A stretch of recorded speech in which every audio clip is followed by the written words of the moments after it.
Hello guys, today's recipe देसी style chicken biryani. त्यासाठी आपण चिकनची एक शिट्टी करून घेतली आहे। त्यानंतर कांदा, टोमॅटो, आलं, लसूण, मिरची, कोथिंबीर सर्व कट करून घेतलं आहे।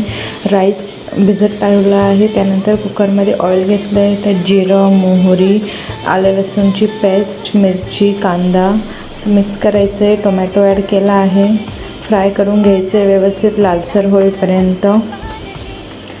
छान असं लालसर झाला आहे। त्यानंतर त्यात मसाले ॲड करायचे आहेत। काळा मसाला, लाल मसाला, हळद, धनेपूड, बिर्याणी मसाला, सुहानाचा चिकन मसाला घेतला आहे। मसाल्यांना व्यवस्थित तेल सुटू द्यायचं आहे। त्यानंतर थोडं पाणी ॲड केले, सूप पण ॲड करू शकता तुम्ही। मसाला शिजू द्यायचा आहे। त्यानंतर तांदूळ ॲड केले, त्यात मिक्स करून घ्यायचं आहे। त्यानंतर चिकन शिजवलं होतं ते ॲड करायचं आहे। चवीनुसार मीठ, बारीक चिरलेली कोथिंबीर, इथे खोबरं भाजून घेतलं आहे मी साईडला।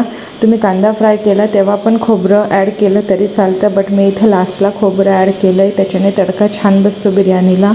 बघू शकता गाईज, एकदम छान असं तडका बसला आहे। आता कुकरचं झाकण लावून 2 शिट्ट्या करून घ्यायच्या आहेत। बिर्याणी रेडी आहे गाईज, देसी स्टाईल बिर्याणी। थँक्यू। व्हिडिओ आवडल्यास प्लीज लाईक अँड सबस्क्राईब।